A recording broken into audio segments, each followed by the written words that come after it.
ట్యుబర్కులినం గురించిన ఒక కేసు పెట్టారు ఆవిడ, Elizabeth Hubbard. A case of recurrent headaches, a child aged 9 came with vomiting and headaches associated with indigestion of milk.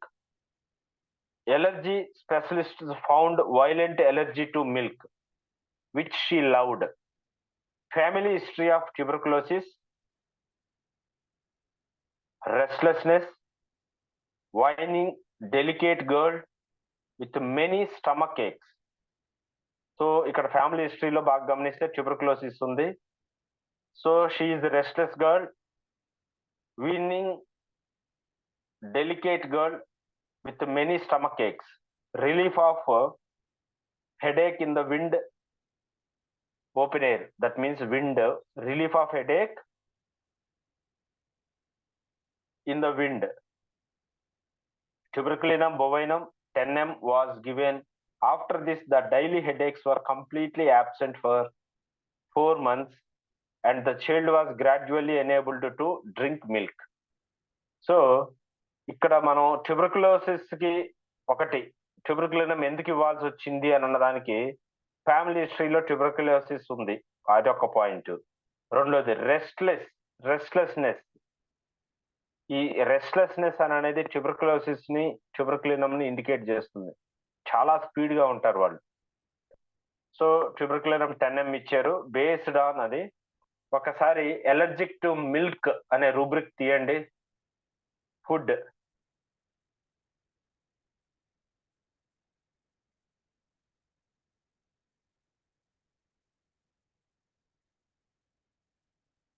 Milk aggravation లో ట్యూబర్కులినం ఉంది. So అది సరిపోతుంది. ఓకే, సో ఈ అండ్ డెలికేట్ గర్ల్ అని ఒక మాట అన్నారు చూడండి.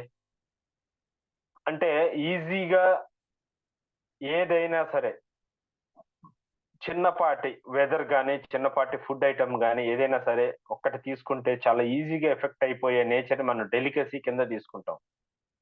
Okay, so second case of acute nephritis. మనం కేసుల నుంచి ఏం నేర్చుకోవాలనేది ఇంపార్టెంట్, చదివేమో అని అన్నది కాదు. ఒకటి ఫ్యామిలీ హిస్టరీ బేస్డ్, రెండోది రెస్ట్లెస్నెస్, మూడోది మిల్క్ అగ్రవేషన్, నాలుగోది ఇక్కడ డెలికసీ అని అనేది. కార్సినోసిన్ లో కూడా డెలికసీ ఉంటుంది. అలానే ఈ ట్యూబర్కులినంలో కూడా డెలికేట్ పీపుల్, ఫిజికల్లీ వీక్ గా, మెంటల్లీ స్ట్రాంగ్ గా ఉండొచ్చు కానీ ఫిజికల్ గా చాలా చాలా వీక్ గా ఉంటారు వీళ్ళు ట్యూబర్కులినం పేషెంట్స్. ఎంత తిన్నా సరే సన్నగానే ఉంటారు, డెలికేట్ గా ఉంటారు. అలానే ఈ ఎలర్జీస్ కు సంబంధించి దట్టు నేజల్ రిలేటెడ్ ఎలర్జీస్ కి కార్సినోసిన్ ఒకటి మనం ఎక్కువగా చెప్తూ ఉంటాం. The second thing tuberculinum. ఎక్కడన్నా సరే ఎలర్జీలు, దట్టు పర్టికులర్ గా నోస్ ఎలర్జీస్ కి ట్యూబర్కులినం వాడాల్సిన పరిస్థితి వస్తుంది. అవి పాయింట్స్ ఆవిడ ఎందుకు ఇచ్చారు ట్యూబర్కులినం అని అంటే. Second case of acute nephritis.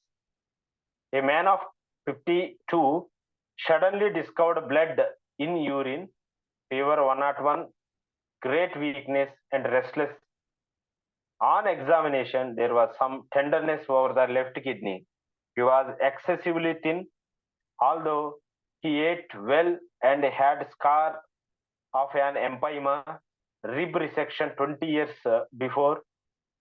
A jolly cherry man, refusing to believe that he is ill or should stay in bed. Strict bland diet, 2 quarters of pure spring water a day and 1 dose of tuberculinum bovinum 1 mg. ఇక్కడ ఇవిడ ట్యూబర్కులినం బోవైనం Kent preparation use చేశారు. As a result his urine becomes free of blood and pus within 2 days and after 3 days there was no fever or kidney tenderness. He was gaining weight and back at work. ఇక్కడ చూడండి, suddenly discovered అనేది acute case కింద వస్తుంది. ఉన్నట్టుండి ఇంతకు ముందు science symptoms ఏవీ లేవు, డైరెక్ట్ గా బ్లడ్ వచ్చేసి యూరిన్ లో వచ్చేసింది. ఫీవర్ కూడా ఒక్కసారిగా జంప్ అయింది 101 కి. గ్రేట్ వీక్నెస్ అండ్ రెస్ట్లెస్నెస్ అని అన్నాడు. ఇది కూడా ట్యూబర్కులినం ని ఇండికేట్ చేసేదే. And thin, excessive, he was excessively thin although he ate well. ఇది మనమే చదువుకున్నదే కదా. ఎక్సెసివ్లీ థిన్, బాగా తింటాడు కానీ ఎప్పుడు సన్నగానే ఉంటాడు. వాళ్ళు ట్యూబర్కులర్ నేచర్ ఉంది అనేది అర్థం. And had a scar of an empyema rib section 20 years before. Empyema అని అనేది ఒకసారి అది డీటెయిల్స్ పిక్స్ పెట్టండి. మీకు ఒక విషయం చెప్తున్నాను, ఏదైనా ఒక టాపిక్ మనం ఒక మాట అనుకొని షేర్ చేయమన్నప్పుడు మరీ పీనాసోడ్ అది ఒక్కటే పెట్టకండి. దాని రిలేటెడ్ ఇన్ఫర్మేషన్ మీకు గూగుల్లో డౌన్లోడ్ చేసుకుంటే ఏమి పడదు. అది దాని రిలేటెడ్ ఇన్ఫర్మేషన్, దీనికి ఇది ఇంకా ఏదైనా చెప్పాలి అని అనుకుంటే అది కూడా షేర్ చేయండి. అందరూ చదవండి. షేర్ చేసినవి నేను చదువుతాను. ప్రతి ఒక్క రూబ్రిక్ నేను చదువుతాను ఏం షేర్ చేశారు, ఎందుకంటే మళ్ళీ నేను రిమైండ్ చేసుకుంటాను అది ఎలా ఇచ్చాడు బుక్ లో అని అనేది. అలాగనే టాపిక్ పెట్టినప్పుడు చదవండి. అది ఎవడో ఆయనకి ఏదో చెప్పాడు వాడేదో షేర్ చేసాడులే నాకెందుకులే అని అనుకోకండి. ఇవన్నీ మీకు మెడిసిన్ ఎగ్జామినేషన్ లో వస్తాయి. ఎంపైమా గురించి షేర్ చేయమ్మా.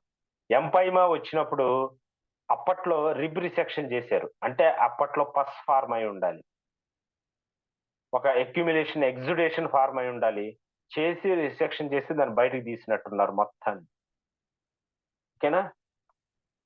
ఏ జాలీ చెర్రీ మ్యాన్, ట్యూబర్కులర్ పేషెంట్, మంచి ఎంజాయ్ చేసే మనిషి, డిప్రెసివ్ గా ఉండడు, బాగా ట్రిప్పులు వేయాలని అనుకుంటాడు, ట్రావెలింగ్ చేస్తూ ఉంటాడు, హుషారుగా ఉంటాడు, ఆడుతూ ఉంటాడు.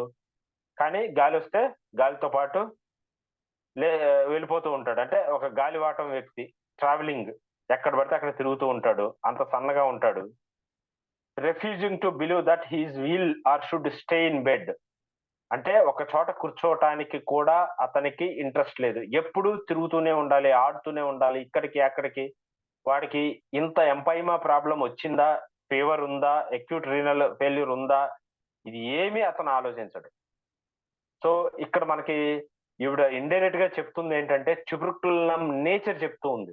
ట్యూబర్కులినం పేషెంట్ వచ్చినప్పుడు వాడు ఎంత మాక్సిమం టైమ్స్ వాడు పడుకోవడానికి ఇష్టపడ్డు. వాడు వేరే ఊరన్నా వెళ్ళిపోతూ ఉంటాడు, వాడు బిజినెస్ వ్యాపార పనులన్నీ చూసుకుంటూ ఉంటాడు, లేదా టూర్స్ వేస్తూ ఉంటాడు. సరే పదం సినిమాకి పోతాం పదరా అనేవాడు కూడా ట్యూబర్కులినం అయి ఉండొచ్చు. బాగా హుషారుగా ఉంటాడు. Strict bland diet, 2 quarters of pure spring water a day and 1 dose of వన్నం. ఇక్కడ చూడండి, బ్లాండ్ డైటే పెట్టారు ఆవిడ, కానీ దాని కారణాలు చెప్పలేదు. 2 quarters of pure spring water, ఊట నీరు, ఏ కల్తీ ఏ మినరల్స్ అంటే అక్కడ ఆ స్ప్రింగ్ వాటర్ లో ఆవిడున్న ఏరియా దగ్గర ఆవిడ ఇచ్చిన దగ్గర మరి ఏ మినరల్స్ ఉన్నాయో మనకు తెలియదు. ఇదే స్ప్రింగ్ వాటర్ నుంచి ఆక్వా పేరుతోటి మనకు ఒక మెడిసిన్ కూడా ఉంది, ఐ థింక్ ఎస్ మీద వస్తుంది. యూజువల్ గా చేస్తుంటాను వెంటనే తప్పదు నాకు. స్ప్రింగ్ వాటర్, అది స్ప్రింగ్ వాటర్ ని ఇస్తూ ప్లస్ ఇది వాళ్ళు డైట్ విషయంలో చాలా రిస్ట్రిక్టెడ్ గా ఫీల్ అయ్యేవారు. ఈ కెంట్, ఆ హ్యాండ్మన్ కెంట్ ఇదంతా వాళ్ళని ఫాలో అవుతూ వచ్చిన వాళ్ళు చాలా స్ట్రిక్ట్ డైట్, దాంతో రికవరీ రేట్ బాగుండేది వాళ్ళు. As a result his urine becomes free of blood and pus within 2 days, and after 3 days there was no fever or kidney tenderness. He was gaining weight and back at work. Okay. Next, a case of eczema. A woman of 43, eczema of the palms of the hands since 6 years of age, violently aggravated in the last 2 months. A concert pianist who must fulfill a long-standing public engagement and could not even practice because of swelling, stiffness, and dripping oozing of her hands. She had an alabaster complexion, heart-shaped face, sloping shoulders, always wanting to travel and have something new. ఇక్కడ చూడండి, ఆల్బెస్టర్ complexion అంటున్నాడు. ఒకసారి అది తెలుగులో చెప్పు. Alabaster చామన ఛాయ, course చామన్ ఛాయ. అది alabaster complexion, heart shaped face and sloping shoulders, అంటే మీకు చెస్ట్ నేరో అని చెప్పుకున్నాం. చెస్ట్ సన్నగా ఉంటుంది. చెస్ట్ సన్నగా ఉన్నప్పుడు షోల్డర్స్ దిగిపోతాయి. చెస్ట్ బ్రాడ్‌గా ఉన్నప్పుడు షోల్డర్స్ ఎప్పుడు ఇలాగుంటాయి. చెస్ట్ సన్నగా ఉన్నప్పుడు ఇలాగ దిగిపోతాయి షోల్డర్స్ అంతా. ఎందుకంటే చెస్ట్ సన్నగా ఉంది గాబట్టి, ఇక్కడ విడ్త్ లేదు కాబట్టి. సో, స్లోపింగ్ షోల్డర్స్ దాన్ని గూడా మనం గమనించి, మేబీ ట్యూబర్క్యులర్ ఆరిజిన్ ఉందా వీళ్ళకి అననేది గూడా ఆలోచించాలి. Always wanting to travel and have something new. ఎప్పుడు ట్రావెల్ చేయాలని అనుకుంటారు. ఆ గుడికి తిరుగుదాం. ఇక్కడ చాలా మంది చూడండి. ఈ వారం ఎక్కడికెళ్దాం, ఆ వారం ఎక్కడికెళ్దాం, నెక్స్ట్ వారం ఎక్కడికెళ్దాం, వేరే చోటకి ఎక్కడికైనా ఎళ్దాం చూద్దాం. ఇదంతా ట్యూబర్క్యులర్ ఫీచర్స్ ఇవి. Her husband says he had an extreme terror of dogs. Fear of dogs అని ఒక రూబ్రిక్ ఉంది. అది కూడా పెట్టండి. దాంట్లో ట్యూబర్క్యులినం ఉంటుంది. మనం చదువుకున్నాం. ట్యూబర్క్యులినం బోవైనం 200C patient reported that after 2 or 3 days of aggravation, her hands become almost normal and usable. She was able to play her concert. After several months, there was a slight recurrence and she wrote for another dose. So, ఇంతకు ముందు ఈజీగా travelling ఉండేది కాదు. ఒక్కసారి case వస్తే, ఎందుకంటే అప్పట్లో trains, buses అంత ఫ్రీక్వెంట్‌గా ఉండేవి కాదు కదా! సో, ఎప్పుడైనా కేసొస్తే ఆ రోజు వాళ్ళని అక్కడే ఉంచేసి, నీట్‌గా కేస్ తీసుకొని మెడిసిన్ ఇచ్చి పంపించేసేవాళ్ళు. ఒక 1 మంత్ తర్వాతనో వాళ్ళెళ్ళిన తర్వాత తగ్గిందా? తగ్గలేదా? అని లెటర్స్ రూపంలో పంపించేవాళ్ళు. నాకు తగ్గింది. లెటర్స్ వచ్చేవి. లెటర్స్‌లో పలానా వాళ్ళకి తగ్గింది అని వీళ్ళు నోట్ చేసుకునేవాళ్ళు. అలా ఉండేది పద్ధతి. మళ్ళీ పోస్ట్ చేసేవాళ్ళు రెండో డోస్ కోసం. సో, అప్పట్లో ప్రాక్టీస్ అలాగుండేది. ఇప్పుడంటే వచ్చేస్తున్నాం ఉన్నారు. బైకేసుకొని వచ్చేస్తా ఉన్నారు. ఇంకొక విషయం ఏంటంటే చూడండి, ఇక్కడ 200 పొటెన్సీ ఇచ్చిందావిడ. సో, యూజువల్‌గా నోసోడ్స్‌కుండే నోషన్ ఏంటంటే ఎప్పుడు 1 ఇవ్వండి. 1 తర్వాతనే 10 ఇలాగ హైయర్ పొటెన్సీస్ 1 తర్వాతనే అననేది. కానీ రీసెంట్ డేస్‌లో నేను గూడా యూజ్ చేస్తున్నాను. 200 నుంచి స్టార్ట్ చేస్తున్నాను. మరీ 30 నుంచి కాదు గానీ, కానీ 30 ఇచ్చిన కేసెస్ గూడా ఉన్నాయి. 30 తోటి స్టార్ట్ చేసిన కేసెస్ కూడా ఉన్నాయి. వాళ్ళ ఎక్స్‌పీరియన్స్‌ని బట్టి వాళ్ళు ఇచ్చుకుంటూ వెళ్లారు. 200 నోసోడ్స్ ఇవ్వటం ఏం తప్పేమి కాదు. ఆ పాయింట్ గుర్తుపెట్టుకోండి, రాసుకోండి. నెక్స్ట్ కెంట్ కేసులు. A case of adenoiditis. I recently met an old friend who said that he and his sister had lately become interested in a dear little child whose parents had died of tuberculosis. These friends were trying to help the child along through the school, but the school doctor said it was a useless effort, that the child's head was all stopped up with adenoids. The child was also stupid. He was sickly, having night sweats, and many symptoms suggestive of tuberculinum. I sent tuberculinum 1M.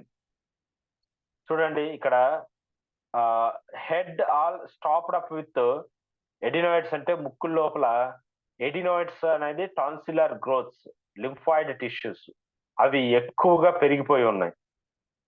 దాంతోటి oxygen saturation తక్కువగా ఉండి stupid గా పెరుగుతూ ఉంటారు వాళ్ళు.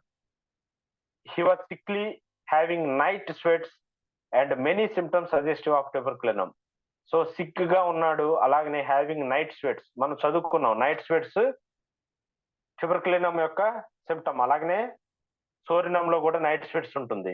కానీ ఇక్కడ stupid అని అన్నాడు. యూజువల్ గా మనము ట్యూబర్కులినం ని ఇంటెలిజెంట్ గా అని అనుకుంటాం, కానీ కంప్లీట్ ఆపోజిట్ పిక్చర్ కూడా ఉంది. మీరు బాగా చదివితే రెస్ట్లెస్నెస్ ఫాలోడ్ బై అంటే alternating with melancholy, depression. So opposite situation కూడా ఉంటుంది ట్యూబర్కులినంలో. మనం ఇక్కడ అన్ని సిమ్టమ్స్ ని మనం క్యాలిక్యులేట్ చేసుకుంటే ట్యూబర్కులినం ఇచ్చారు వీళ్ళు. After a short time the child was breathing through nose and was gaining in school. The doctor was surprised to see the results but failed to yield. He remarked that he also had heard of those things getting well off by themselves. Dr. Kent adds, I have cured probably 100 cases of adenoids with a tuberculinum alone, so that the children could breathe through the nose and close the mouth. So, ఈ adenoids అనేది most surgical thing. చాలా మంది paediatricians, surgeons ముక్కు black అయిపోయింది, రండి adenoids. ఈ case ఒకటి నా దగ్గర వరస్ట్ కేసు ఉంది.